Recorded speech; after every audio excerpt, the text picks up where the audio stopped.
I'm Jim, And I'm Garrett. and this is Jim Jim and and Garrett Garrett at at the the movies. movies.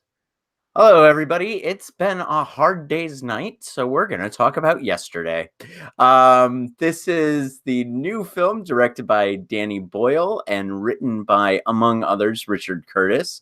And we will review this film, non-spoiler, and then we'll also talk about the latest MCU news. So, Danny Boyle's film stars Himesh Patel and Lily James. It's the story of a struggling musician who realizes he's the only person on Earth who remembers the Beatles.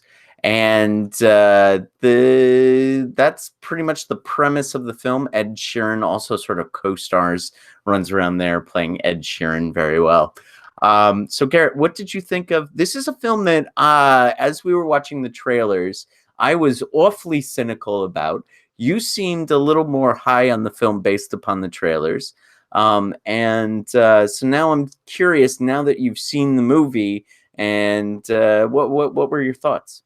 Short review. I thought it was great. Yeah, I thought it was solid. It had some obvious problems that it was struggling with, but I think it handled those problems about as well as any film set of filmmakers could, given the basic concepts and the basic constraints they were working with. It surprised me at a few moments. I loved what they did with the soundtrack. And I think this is a concept that has entered my imaginative flights of fancy many times, not specifically with the Beatles, but that sort of thing. So it's nice to see someone take one of those little daydreams that you have and do something with it that is sort of thoughtful and reasonably introspective.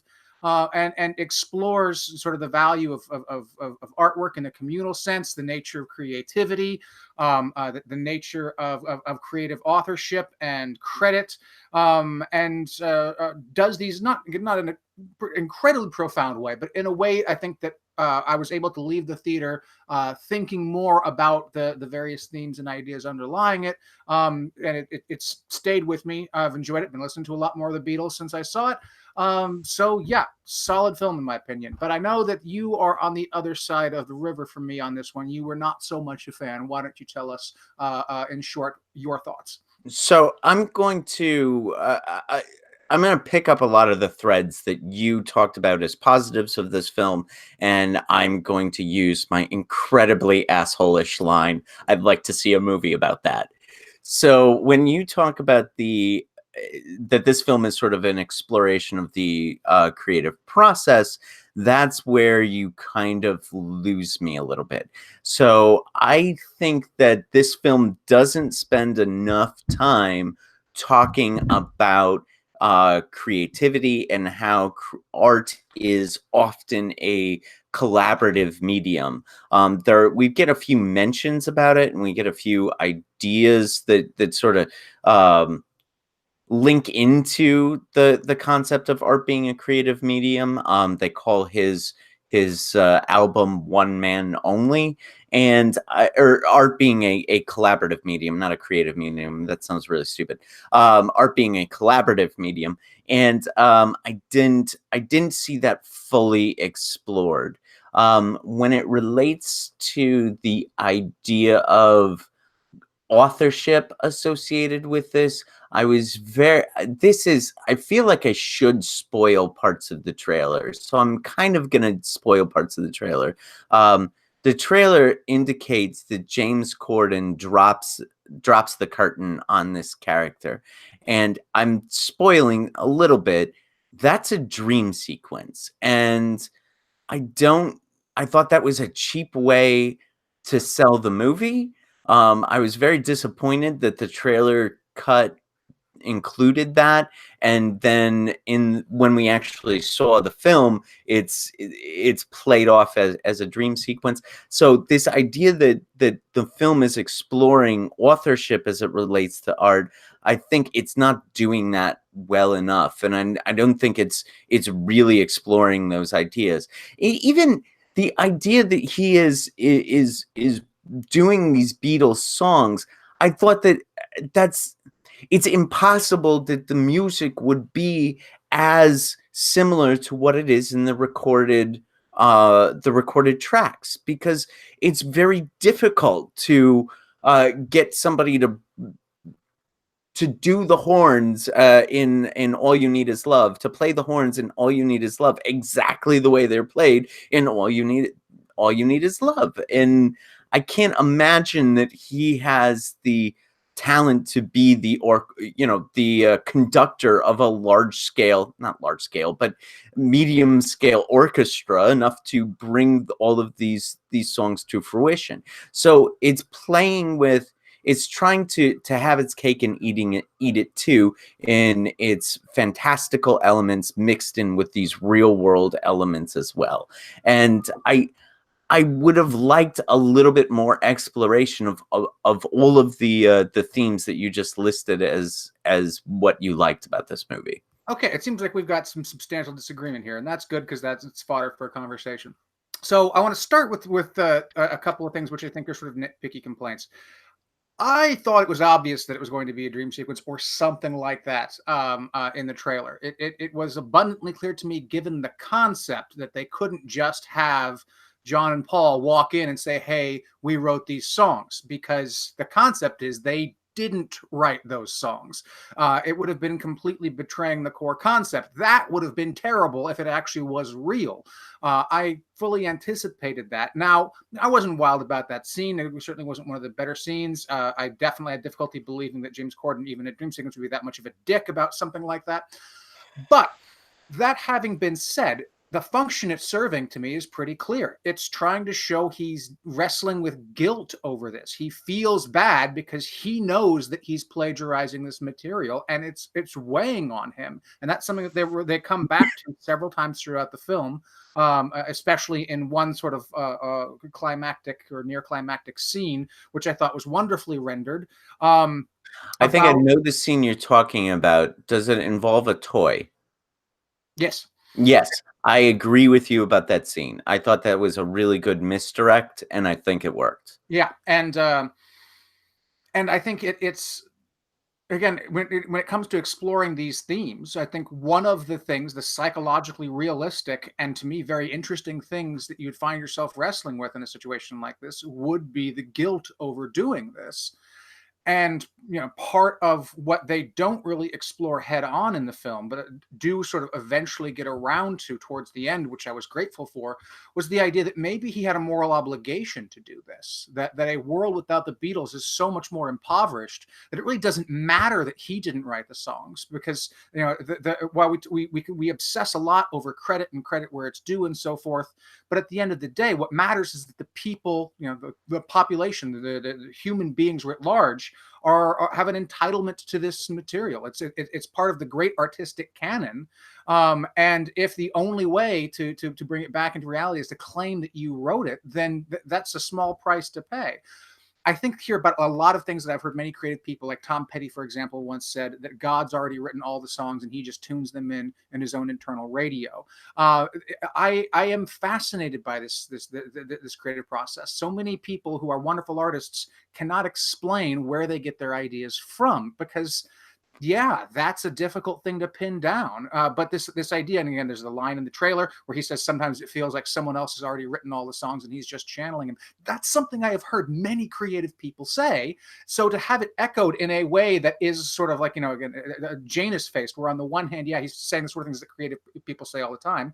And then on the other hand, in this case, it's literally true that someone else has written the songs and he's just channeling them. I find that to be a fascinating reflection on this process, and I sort of naturally segued away from the nitpicking stuff into some of the deeper, more profound things. So we can keep exploring this in more depth if you want, but maybe I should pause to hand it back to you to see your reflections on that. No, I mean, I think you are ably listing the film's, the degree to which this film discusses those creative themes, and I think you're doing a little bit more work than the movie. Because I found, we'll transition this way, I found the protagonist to be a awfully boring person. I was not, look at your reaction. I didn't see him making many decisions in this film. I've seen him wrestling with decisions, but he doesn't make decisions until the very last scene of the movie. And this is especially in his relationship, which I think we'll spend a whole other long sort of thread talking about the central relationship of this film, that between the protagonist Jack and Lily James's character Ellie. I think we'll spend some time talking about that, but he doesn't make many decisions in this movie. He doesn't bring much to the songs aside from sort of channeling them. They're very similar to the studio cuts.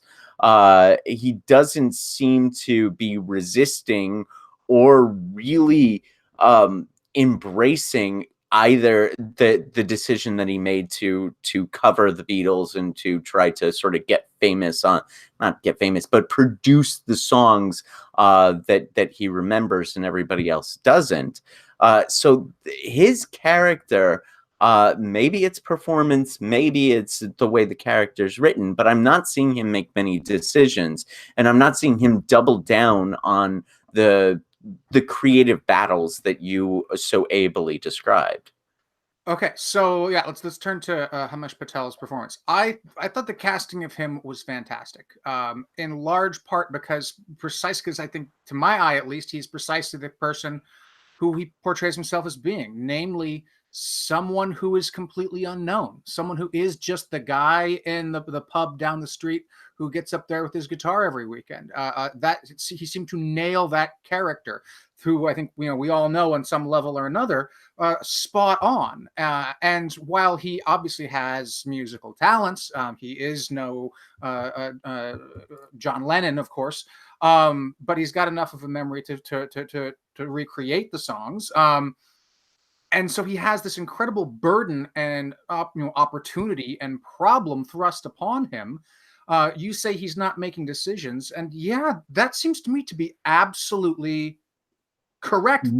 Shouldn't be making decisions. He should be completely overwhelmed by this. I mean, I knew that was going to be your defense. Yeah. I knew that was going to be your defense of this movie and this character. I mean, it is both psychologically realistic and narratively compelling to try to imagine yourself being the only person who remembers the Beatles, struggling with your own feelings of inadequacy, trying your best to use the meager talents you have to represent this to the world, trying to handle the incredible onrush of fame and attention that follows from this, the complications that it causes within his interpersonal relationships, which I say we'll talk about later.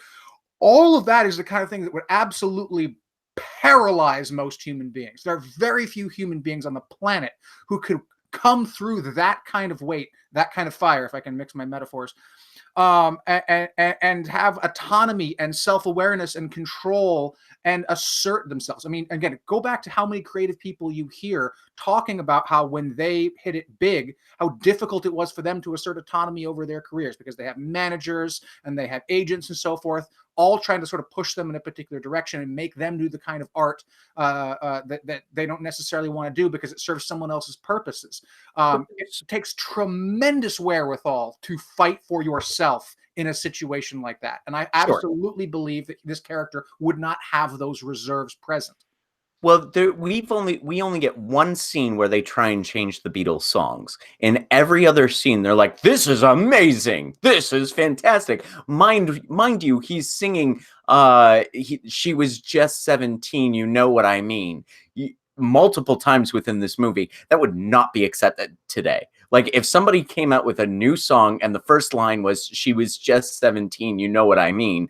Post Me Too, that's during Me Too, after the inception of the Me Too movement, that would be a not okay song.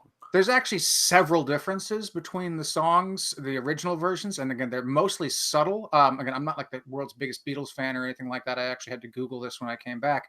But again, I think it's a nice touch, where it sort of, I think it's meant to be situations where his memory failed him and he wasn't able to quite recall, which is something that they explicitly deal with at several points in the film. But in the actual recorded versions of the songs you hear in the film, there are certain differences in and the lyrics are being slightly off and stuff like that.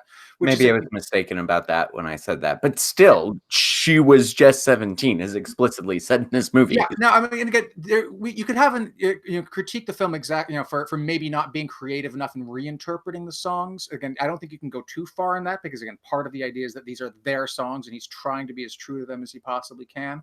But yeah, maybe they should have done more. Also, I mean, again, I mean, what I was using that songs, they like I came out being very disappointed that they didn't use Blackbird, which is a Beatles song. I'm rather. I love that song. Yeah, yeah. So again, you can critique these little things. I wish they had done this. I wish they had done that. It could have been more interesting if they explored this. But again, I consider that to be broadly sort of nitpicky stuff. But I was using that as a counterpoint to your idea that he is under so much pressure because agents and managers want him to write different songs and blah, blah, blah, blah, blah, like want to sort of invade his artistic process. There's no invasion of the artistic process except for the very comical change it from Hey Jude to Hey Dude. Right, but I think that's part and parcel of the theme. Is the whole idea is supposed to be that these songs are so obviously brilliant that no one wants to touch them. And now again, you might criticize that as unrealistic, but that is playing into the theme. Is that the material is so overpowering that even these cynical, power-hungry industry types who normally insert themselves into this process and want to control it completely, I mean, they just sort of back away and say, okay, wow, this is perfection. This is springing fully formed from the forehead of Zeus here, and we shouldn't mess with it. Other than, again, the one comic bit about Hey Dude. Well, what I would do if I were rewriting this movie was have him come to there's a realization that he comes to in the scene with the toy that we sort of referenced earlier. And that was, you basically said this earlier anyway, so I'm struggling not to spoil parts of this movie, although it's really difficult to spoil a movie like this. It fits fairly formulaically, so you pretty much know what you're getting into when you sit down in the theater. But he comes to a realization that the world is better off with the Beatles music in it, and so I have the responsibility because I have a minimal amount of talent, and I have the memory of these songs, so it's my responsibility to impart this onto the world. Because the world is a better place with Beatles in it. I can get that. I can kind of get behind that. And then when we get agents and managers and Ed Sheeran saying, no, you got to change the song, then we get a real understanding of his motivation for doing this thing. I don't know why he decides to do this thing at the beginning of his journey. I don't understand. I understand that he gets that the Beatles don't exist, and so he wants to just do the Beatles. But is that in pursuit of fame? Is it in pursuit of money? Is it in pursuit of artistic integrity?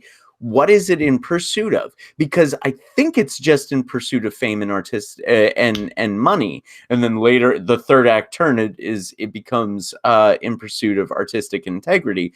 And if that's the case, then it's very difficult for me to attach myself to his motivations because he just wants fame and money. Not only that, the fact that I even have a question about this is a serious problem with the structure of the film. I don't think. Well, first off, even if there's a problem, I don't think it's a problem with the structure. I think it's a problem with either some lines of dialogue or the characterization or something like that. That's something that could be cleared up by including a couple of scenes. But I'm not even sure it is a problem. Again, it's standard, I think, for good films to be interpreted in multiple different ways. But to the point in particular, I actually don't agree with your idea that it's not entirely clear. It seems, I mean, and again, this is to a large degree me projecting here because again, if I find myself in his shoes, I know exactly why I do. It's not for fame, it's not for money, and it's not for artistic integrity. It's to see if I can. It's to see what I can do.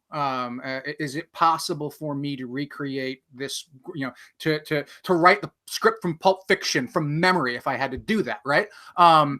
that's a fantasy I've had many times, not because I want to claim credit for it, not because I want fame or riches, but because I want to see if I could remember the script well enough and see if I could sell it.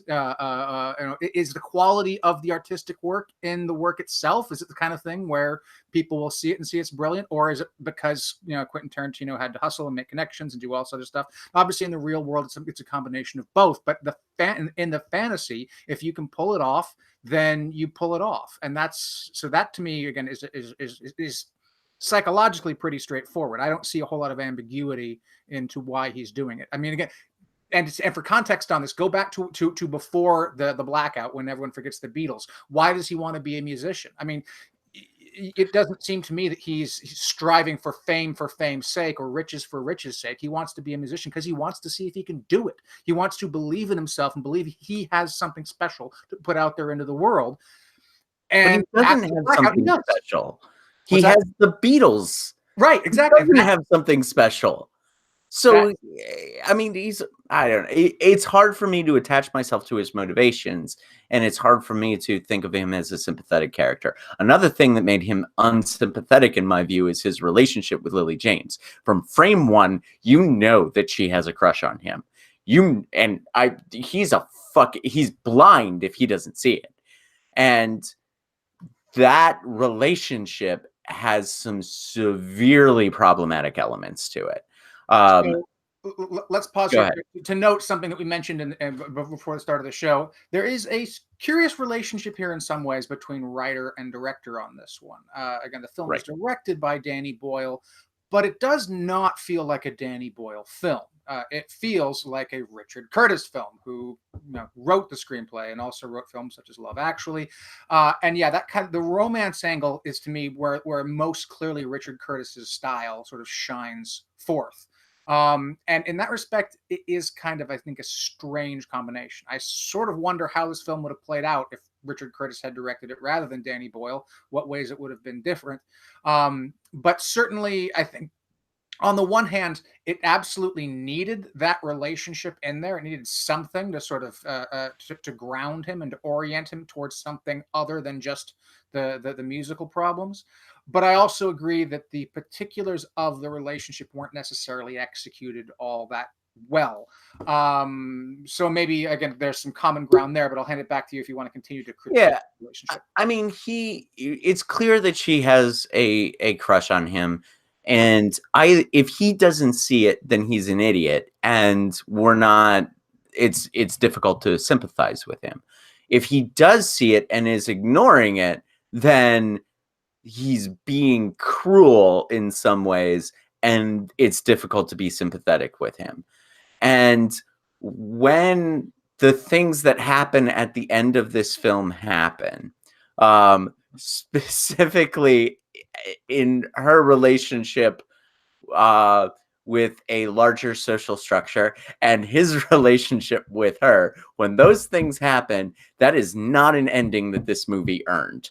In fact, that is an ending that it comes purely out of the Love Actually, the bad parts of Love Actually playbook, the Notting Hill playbook, the About Time playbook. Richard Curtis seems to believe that the key to life is find a girl who adores you, choose to love her, and spend the rest of your life with that girl. That is, and I'm sorry, Richard Curtis, if that's the way things work out for you, then God bless you, sir. But that is not the way things work out in most real life relationships. It's very difficult for me to relate Richard Curtis's world, which is so damn optimistic, which apparently just has adoring females all over the world, that it's impossible for me to relate that to the world that I see and that exists around. Anyone who has seen a Richard Curtis film, I think, knows how this one's going to end in that respect, at least. So I don't necessarily think that you spoiled things there, even though it was pretty obvious to read between the lines to what's... I'm sorry. Maybe we'll just call this yesterday's spoiler review. Sorry, everybody. No, because again, I think it would be a very different conversation. Again, I think it's a pretty mild spoiler. And anyone who, I mean, anyone who knows Richard Curtis, anyone who knows the genre of sort of romantic comedies, I think, can anticipate how that side of the story is going to end. And I am in full agreement with you there. That I'm not sure I would phrase it as it's not an ending that the film earned. I would probably rather say I think that the film, the inertia of the film and the morals of the film, I think, really should have earned it a different ending. It should not have had that aspect of the ending it had, given everything that's set up beforehand. It's not what the film called for, in my opinion. So I think we're in agreement there.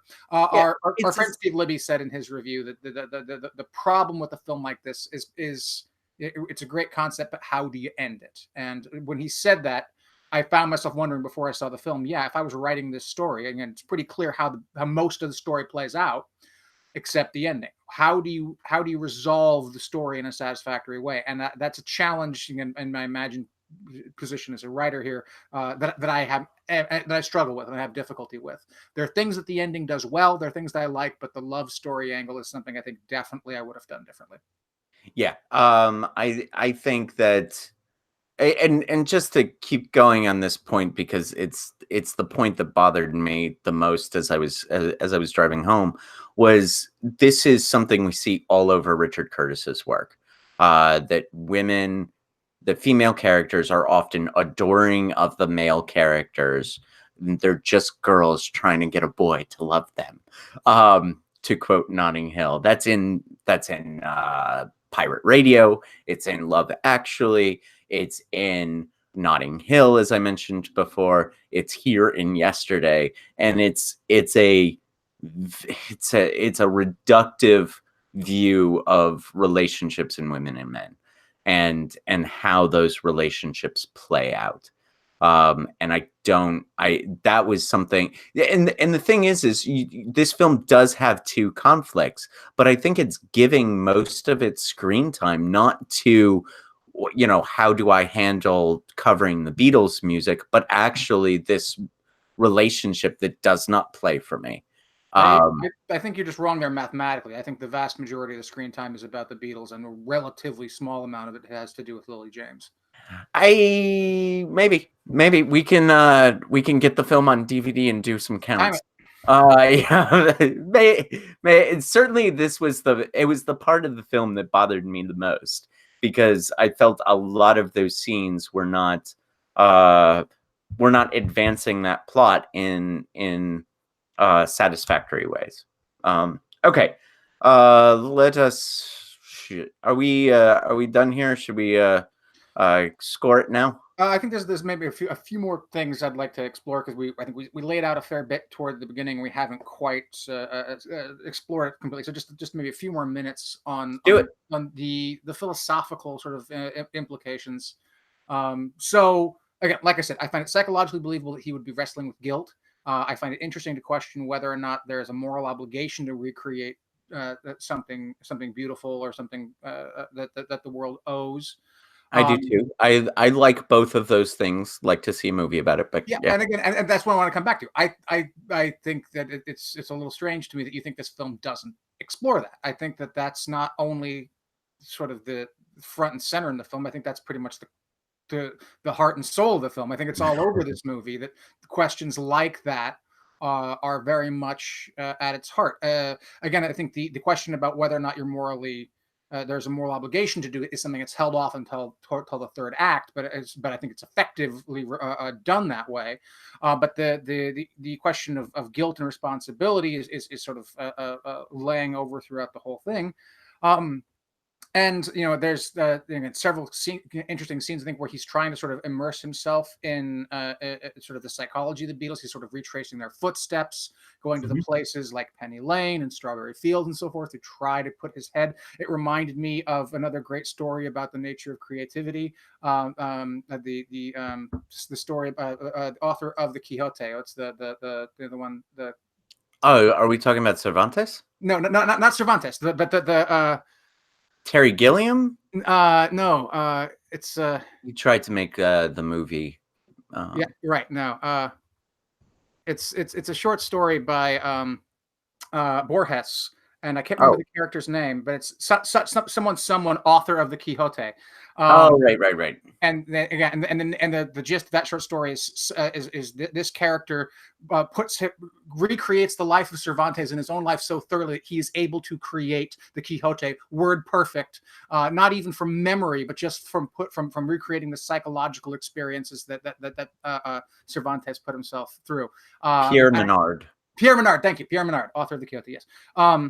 And I think it's an excellent short story, and I think that it had echoes here in Yesterday. This idea that not that if you could literally put yourself in the shoes of John Lennon, you could be John Lennon, but by retracing his steps, you could capture some of his brilliance, and people do that all the time in this world. I spent the summer at Stratford upon Avon walking in the steps of Shakespeare to try to sort of imagine myself and seeing what he was seeing, and people take these sort of artistic homages and about the works that they love. And so to see him doing this and to think to myself, in my fantasies about this, I never imagined doing that, but yeah, that makes sense. That's the kind of thing that you would try to do to resituate your psychology so you can see the world through the eyes of the person that you're channeling. And I found that to be, again, it's not incredibly profound. It's not like it's a revolution or anything like that,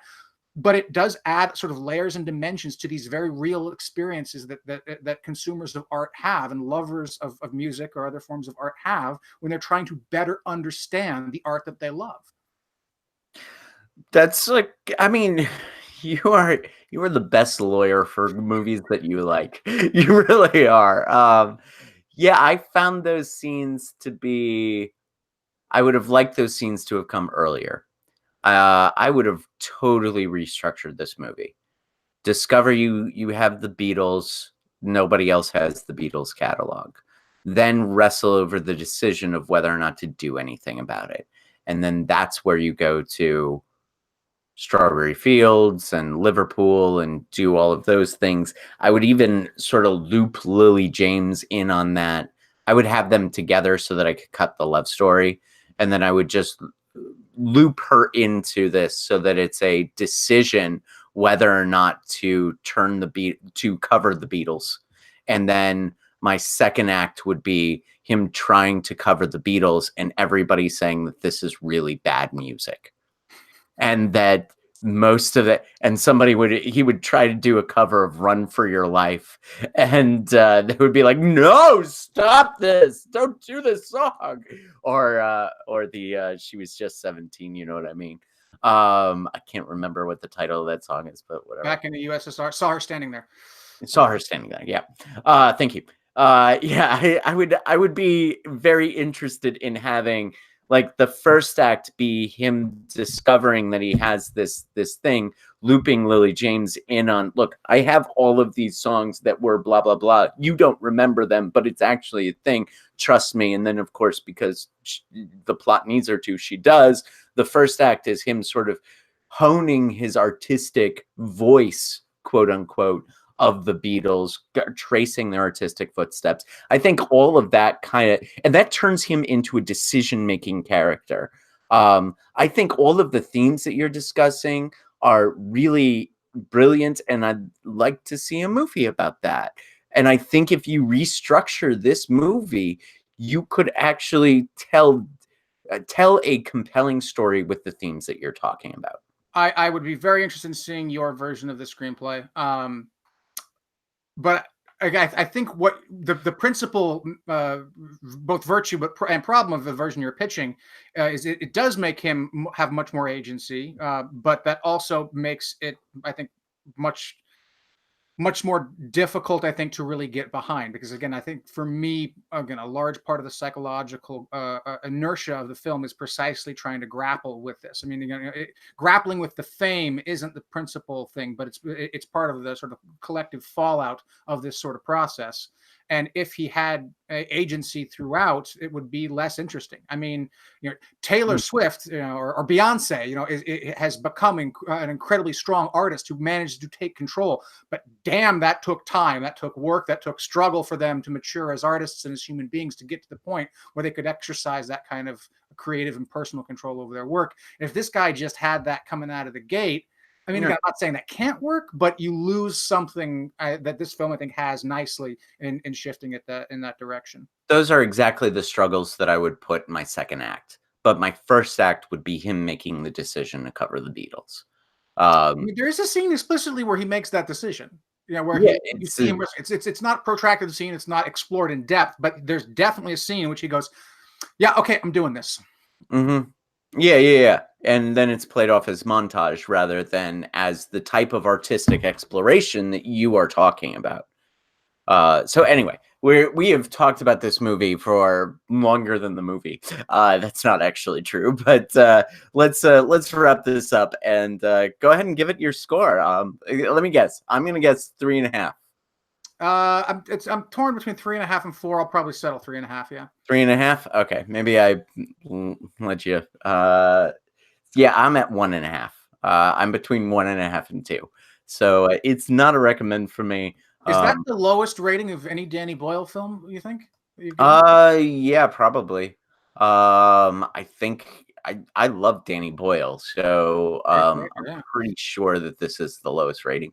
I mean, he was the one who was able to make 127 hours, a story that I thought was going to just be sort of stuck in like a stagnant story. He was able to make that interesting. So yeah, I mean, of all the films that I've seen of his, this is probably the lowest rating.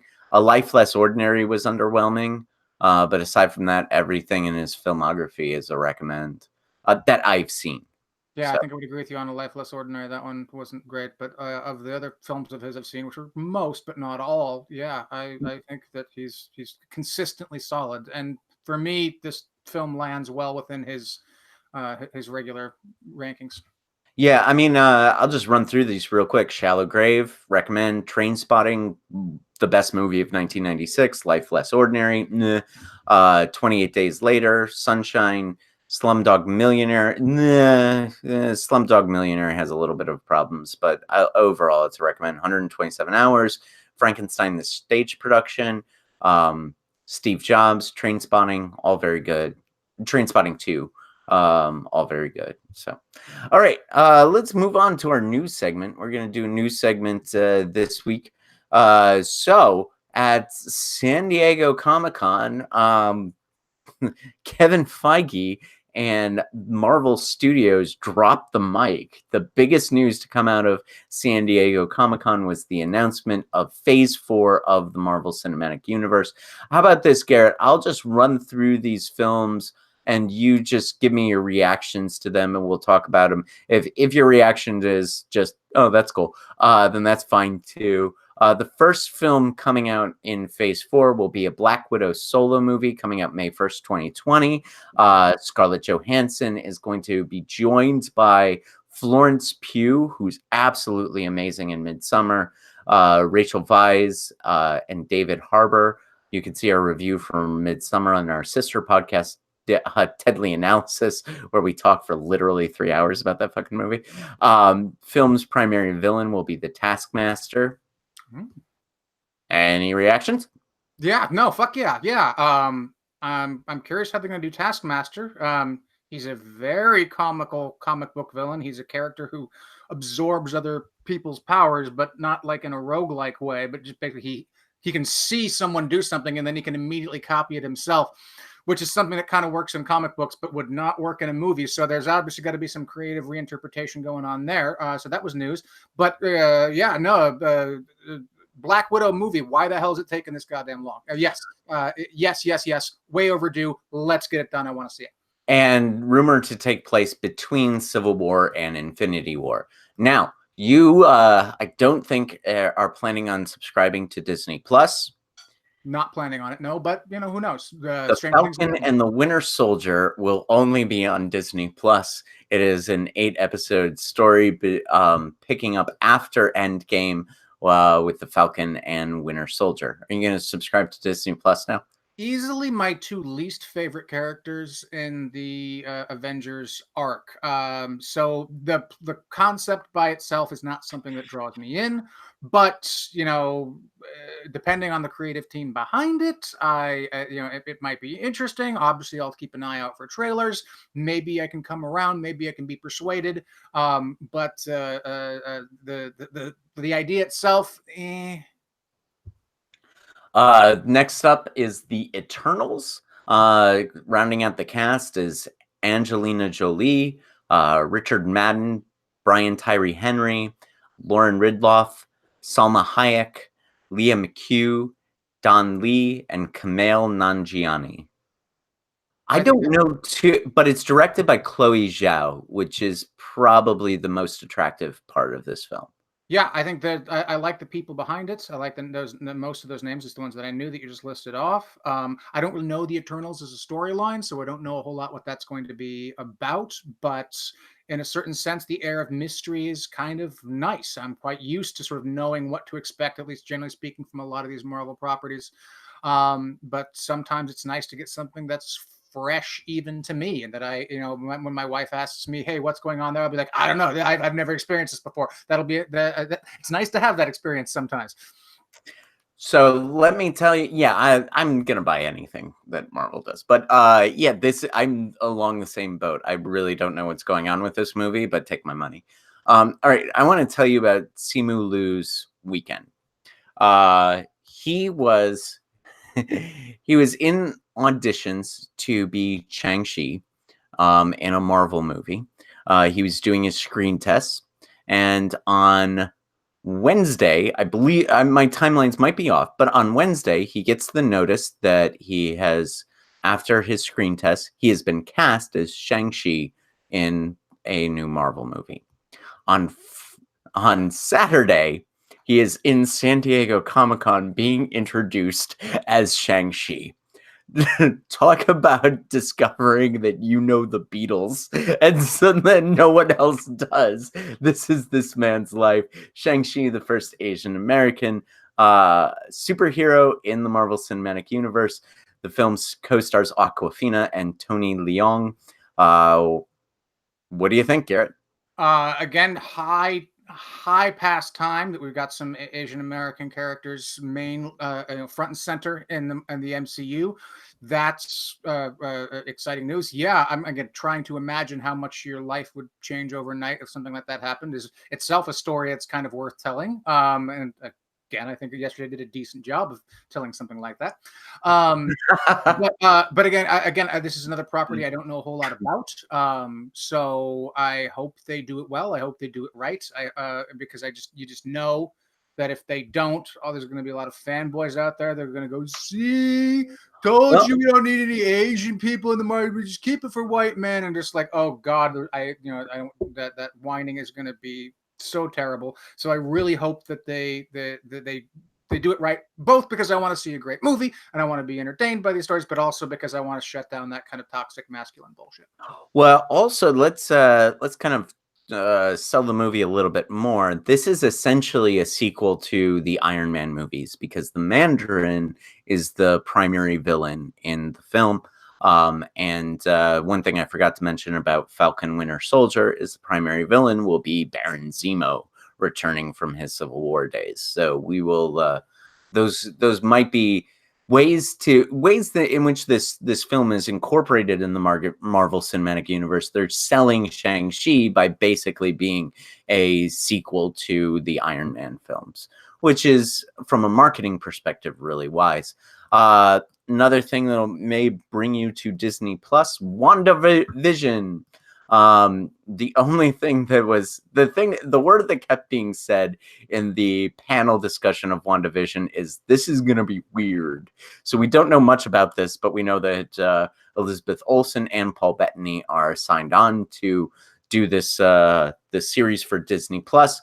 The question is what it's going to be about, and that's not entirely clear. Same thing with Doctor Strange in the Multiverse of Madness. The director said that this will essentially be a PG-13 Marvel Cinematic Universe horror film, but we're not really sure what to expect in terms of the plot. a lot of that will probably look a lot more clear as we see these other films. Reactions?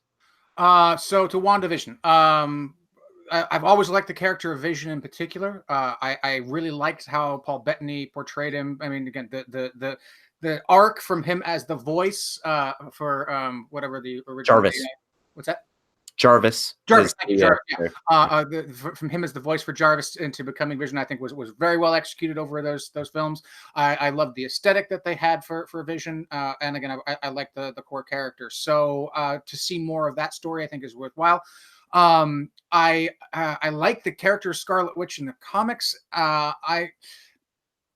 It's not that I don't like what Elizabeth Olsen has done with the character, but in a certain sense, I'm a little disappointed just because it is rather different. I mean, the Scarlet Witch is one of the most, it's an incredibly powerful character in the comics, and they never quite get there with her in the films.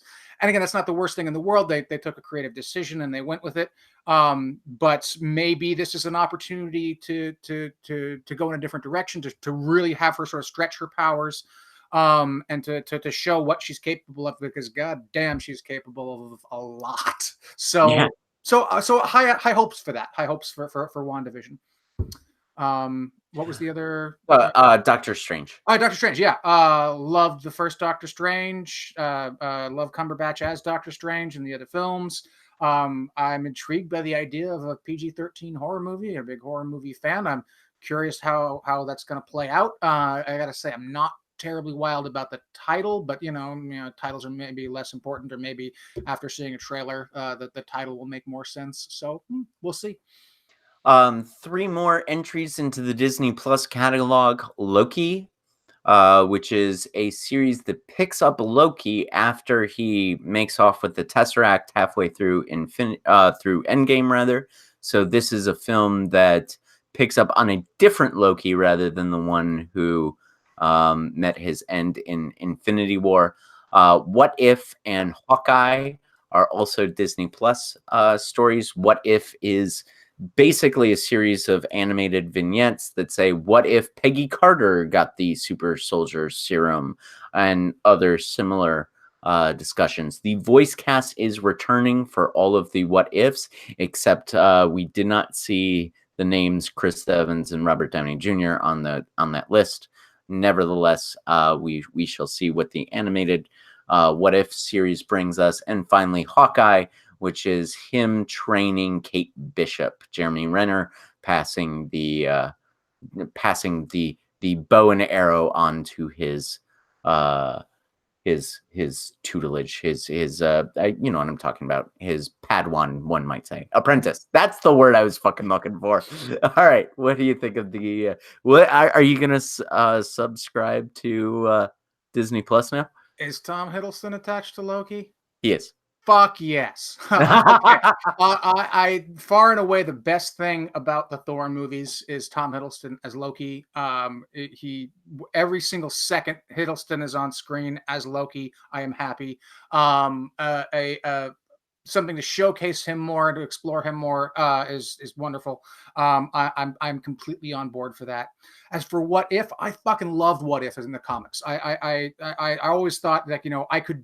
Again, I don't think I could write most Marvel stories, but I think I could do a goddamn good What If, because it allows you so much creative freedom to reimagine things and to come up with other potentials.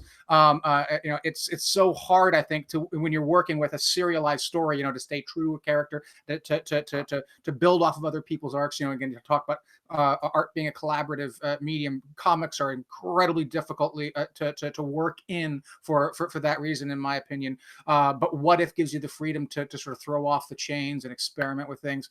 So I have high hopes for that too. I really, really hope that they stick it with that one, because the What If comics were some of my favorites when I was a kid. And then as for Hawkeye, I mean, I can move on to Thor. I can move on to Thor: Love and Thunder if you want. I like Jeremy Renner's sort of presentation as Hawkeye. I like his acting, but I mean, again, as you've noted several times, he's an Avenger that doesn't really make a whole lot of sense, just in terms of everyone else. They kind of hung a lantern on that in Age of Ultron a little bit, which was sort of clever. But I think in order to make it work, they really have to make it a character-driven story, less of an action and more of a character-driven thing, which they could do. I hope they do. They could explore the Ronin stuff. They could explore. I mean, again, in the comic books, he ends up being deaf, and I think I think that for in the interest of representation, and sort of showing a deaf superhero would be pretty freaking awesome. I hope they explore that. That could be pretty cool. There is a deaf actor playing one of the Eternals, I believe. I could be mistaken on that, but that was part of the news that came out. Let's talk about the last one that we got any real information on, and this is Thor: Love and Thunder. Taika Waititi returns to the Thor world. Chris Hemsworth, Tessa Thompson plays Valkyrie. It is revealed that Tessa Thompson, her direct quote said, as king, she will be looking for her queen, which may be the first openly LGBTQ superhero. And Natalie Portman returns to play female Thor, Jane Foster. She will be wielding Mjolnir as well. So this is a mixed and interesting. I mean, I should have expected Taika Waititi to come out with something from left field, and he sure did. Like, I was not expecting Natalie Portman's return, and this one's probably the one I'm most excited about. Yeah, I mean, I have some mixed feelings. Taika Waititi definitely, again, so impressed with Ragnarok. I thought it was easily the best Thor movie and one of the better MCU films. So him coming back was absolutely the right decision.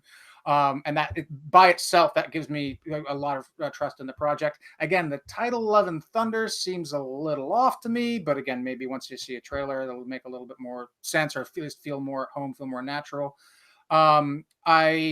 I have not read the Jane Foster Thor material. That's fairly recent stuff, but I have seen a lot of the artwork and heard some of the stories and stuff like that. And that seems like a good direction to go in. So that could be good.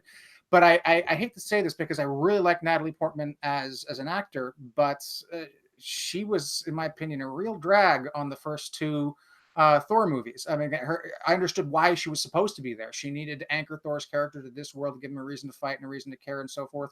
And again, they tried to sort of give her some dimension and flesh by making her a scientist and so forth, which is of course totally good.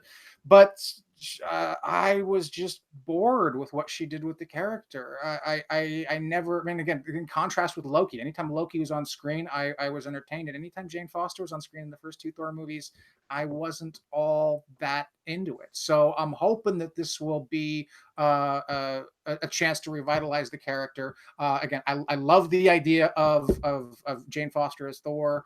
I hope, again, I think Taika Waititi probably can. If anyone can pull it off, probably Taika Waititi can pull it off. So fingers crossed. The last one was a surprise. We did not expect Blade to be entering the Marvel Cinematic Universe. Mahershala Ali will be playing Blade. That's exciting. I don't know what they're going to do with it, but Mahershala Ali, I think is a fantastic choice for Blade. And yeah, he's definitely a great actor. He certainly sort of is right for the part. Yeah, I wasn't a terribly big fan of the 90s, early 2000s films, but again, maybe that's a chance to sort of wipe this great slate clean and do something new with it. I think there's some serious obstacles there. I think a lot of the problems with Blade is in the core concepts of the idea. The all the strengths and all the weaknesses of the vampire. It just seems like such wish fulfillment bullshit, right? Every goth kid in the 90s wanted to be a vampire, and that's just allows them to be a vampire and a vampire slayer at the same time. It's like, so again, I'm skeptical, but once more, if there's definitely potential there. They definitely could reinvent it and come up with something awesome. So I'm hoping for the best. Rounding out the slate is Captain Marvel 2, no details. Black Panther 2, no details. Guardians of the Galaxy Volume 3, no details aside from James Gunn is returning as well. So. Yeah, again, all excited about all those. But that does raise an interesting question, though. If Love and Thunder is coming out before Guardians 3, that there's some strange structural issues because Endgame, spoiler alert, ends with Thor going off with the Guardians. So the natural next place in the narrative for it to pick up would be Guardians 3 first and then Love and Thunder. So I mean, it's gonna be weird if Love and Thunder is set after Endgame, and you see him going away with the Guardians, but next time you meet him, he just has his own separate adventure, and then Guardians 3, he's back there. There's going to be some strange juggling that has to go on there. Now, again, I don't doubt that they'll figure out. Unless that it's Tessa Thompson and Jane Foster's story, and Chris Hemsworth is barely in it. Oh, okay, yeah, that would be awesome too. That actually could be pretty freaking cool. Yeah, if Hemsworth is sort of a a background player, and Tessa Thompson, yeah, that would rule. Yeah, I'd totally be down for that. That seems like a great way to handle the problem I was just pointing to. I mean, I had the same idea, but that's how I would get around it if I were in the writer's room. Right. Yeah. And obviously, but there's a bunch of other different ways in which you could get around this problem. But a lot of the ideas that spring to my mind right away are kind of bad.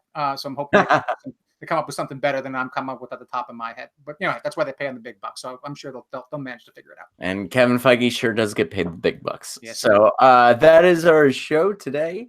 Thank you for watching. Be sure to like, share, subscribe, comment below, and join us next week when we talk about Once Upon a Time in Hollywood, and we'll also probably have a movie club that sort of pairs with that. We're still sort of discussing that.